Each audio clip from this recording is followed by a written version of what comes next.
For over a century, students from Forest Lake area schools have been rewarded with an educational foundation that provides for a bright future. The list of alumni from the school system is filled with success stories. Success as measured in a variety of ways. The district takes pride in offering both opportunities and academic challenges to its students.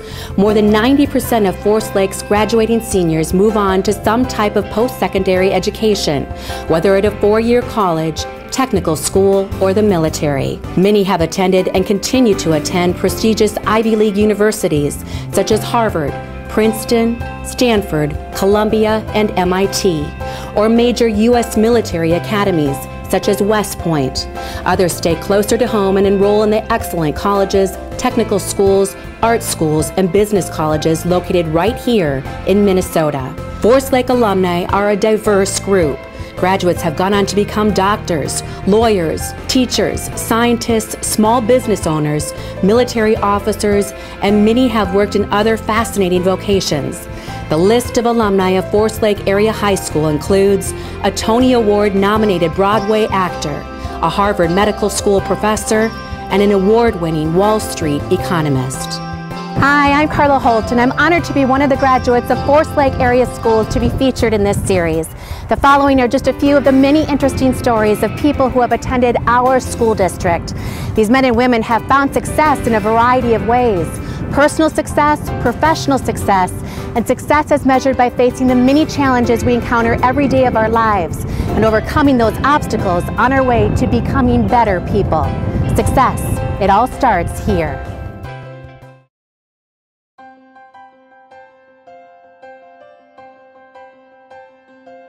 Well, I started at elementary school at Forest View Elementary School and had several wonderful teachers there. Mrs. Steffen comes to mind, Mrs. Alm, my second grade teacher, and Mr. Durad, my fifth grade teacher. All of them were excellent teachers, and actually what was interesting as well is I started a lot of lifelong friendships in elementary school. So not only did I have the educational component at Forest View, but I also had these friendships that started back then and frankly have continued through today. And then I went to Central Junior High School, which as I understand no longer exists, but I had a wonderful experience there as well. A lot of really good teachers. The whole English department there probably really paved the way for my writing and eventually my speaking career as well. And then I obviously went on to Forest Lake High School. High school was excellent. I had, first of all, I think about the teachers. I had Ron Tungseth as my AP history teacher, and he could not have been better. He's creative and he really engages students. That we did video projects that probably helped me in my later broadcast career. But we also did a lot of really thoughtful, kind of a more in-depth, almost a college level course in that we did a lot of different courses, a lot of different classes, a lot of different experiences to learn history, including going down to the public library in Minneapolis, which is obviously a really important field trip. But again, I mentioned the video component of that class.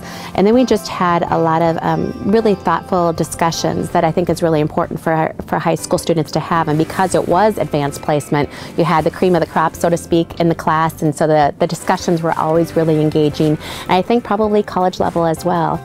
And I also had extracurricular activities that I think for me played as important a role in my high school experience as any one class did.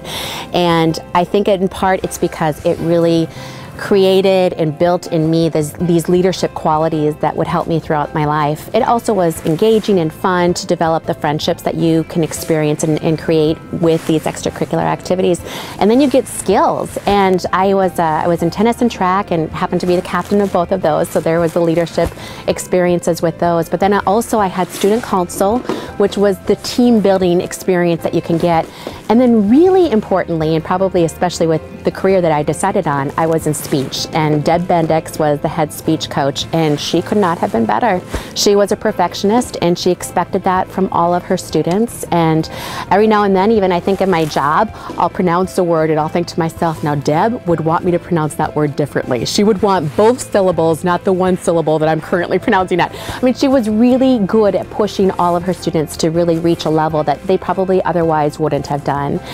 Among my friends today, I think about all of the jobs that they have, and I have a friend, Scott Norquist, who's high up in the 3M management at this point and relatively young doing that, and Aaron Olson, who's a pediatric cardiologist of all things, and Brian Peterson, who's an economics professor who now works for the Federal Bank. And it's astounding what these folks have done, and so it's pretty exciting to still call them my friends. And again, they were my friends, and I met Aaron Olson when I was 1 year old. He lived down the lake, and it's amazing the opportunities that you have in Forest Lake to connect with your friends at such a young age and then go through the entire school experience together. I actually was asked, I believe it was in 2nd grade, and therefore by Mrs. Alm, the entire class was asked, what do you want to be when you grow up?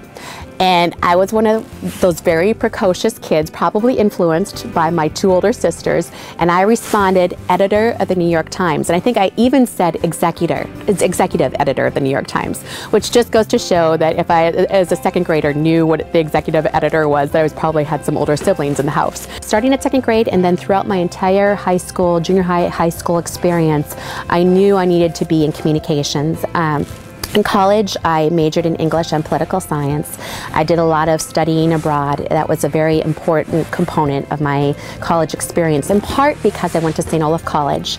And St. Olaf is in Northfield, which is another small town. And that's a good thing, but for this woman, I kind of needed to have a little bit more of a diverse experience, a more global experience. So I capitalized on what is St. Olaf's excellent study abroad opportunities, and I studied abroad most of my junior and senior year and went to really all corners of the world, Middle East, Far East, India, Nepal, and had really outstanding experiences. And through that experience, knew I wanted to continue to study international affairs, and also knew I wanted to stay in journalism, which is what I did. I went into newspaper reporting after college.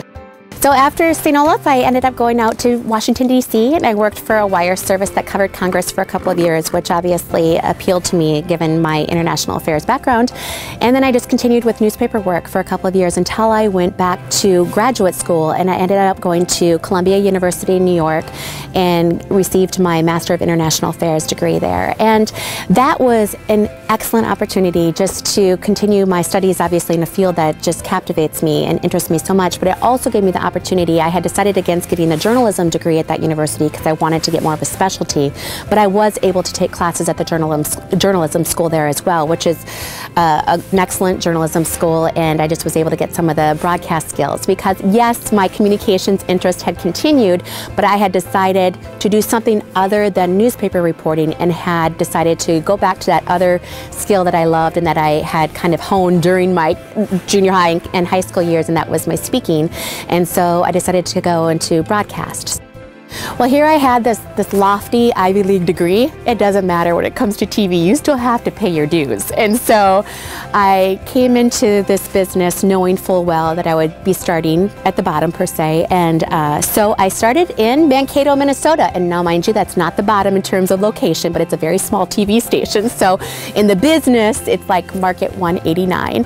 And I moved down to Mankato, so I went from Manhattan to Mankato, which I always loved that transition in my life, but it was wonderful. It was a return to Minnesota, and I had spent several years out east, and it was fun to get closer to family. And I worked for that TV station for only 9 months, but it was an important 9 months because I really learned the skills that I needed to develop for this business, and so I learned a little bit more about broadcast writing. Despite what people think, writing for TV is as difficult or even more difficult than newspaper writing because you have to have a full understanding of the story, almost more so than if you're writing any other kind of story, and then you have to extract the most important points and put them into it. So you need to really be careful and selective in a way that, frankly, if you have a newspaper story, you can go on and on and on. So it's a real challenge to write like a broadcast reporter. So I had to learn those skills in Mankato, and then I needed to go where they had a live truck so that I could develop my ad lib speaking and be able to talk on the spot and from an emergency scene or what have you.